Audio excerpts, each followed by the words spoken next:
Welcome to ప్రజా TV Telugu. ప్రతి క్షణం ప్రజాక్షేమం కోసం. సంక్రాంతి కానుకగా చంద్రబాబు కొత్త బాధుడుకు శ్రీకారం చుట్టారు. కారుమూరు వెంకటరెడ్డి వైఎస్ఆర్సీపీ అధికార ప్రతినిధి లాటరీ వినోద పనుల పేరుతో సుమారు 13,100 కోట్ల దండుకునే ఎత్తుగడ.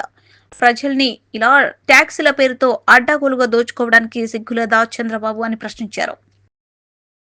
సంక్రాంతి కానుకగా 13,100 కోట్ల రూపాయలు బాధపోతా ఉంది.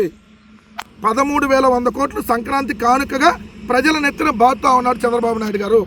ఆన్లైన్ గేమింగ్ ద్వారా 1,400 కోట్లు, స్థానిక సంస్థల వినోద పన్ను ద్వారా 2,300 కోట్లు, రెండో మూడో స్థాయి అమ్మకాలపై వ్యాట్ ద్వారా 1,300 కోట్లు, వృత్తి పన్ను పెంపు ద్వారా 400 కోట్లు, స్టేట్ జీఎస్టీపై 1% సెస్తో 4,700 కోట్లు, ఆంధ్రప్రదేశ్ లాటరీ ద్వారా 3,000 కోట్లు.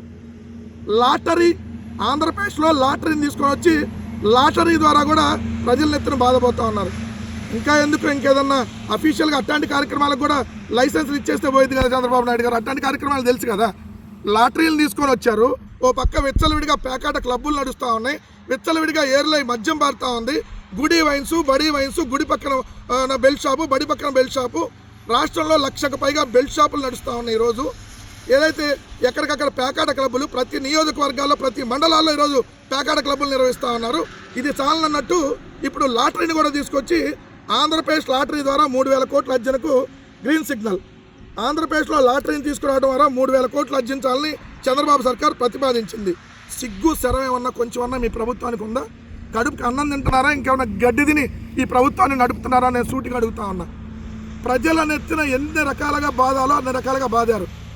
ఇంకెందుకు ఎక్కడికక్కడ మీరే బహిరంగ ప్రభుత్వం ఏదైతే పేకాట క్లబ్బులు ప్రభుత్వం ఓపెన్ చేసాను డైరెక్ట్గా. పేకాట క్లబ్బులు లేదంటే నైట్ రికార్డింగ్ డ్యాన్సులు కూడా పెట్టింది 4 రోజులు పోతుంది డైరెక్ట్ ప్రభుత్వం. దాని ద్వారా కూడా డబ్బులు వస్తాయి కాబట్టి దాని ద్వారా కూడా పెడతారు. ఇంకేదైనా లత్కోర్ కార్యక్రమాలు చేస్తారు మీరు.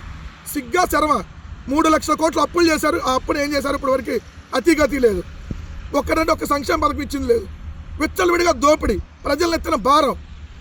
అంటే మీరు అడ్డదారిలో ఈవీఎంల ద్వారా వచ్చినటువంటి ఈవీఎం ప్రభుత్వం కదా. లాటరీలో ఎమ్మెల్యేలు, లాటరీలో మంత్రులు అయిపోయారు కదా, లాటరీలో ముఖ్యమంత్రి. ఇలానే లాటరీల ద్వారా కూడా రాష్ట్రం ఎత్తిన భారాలేయటానికి ప్రయత్నిస్తూ ఉన్నారు.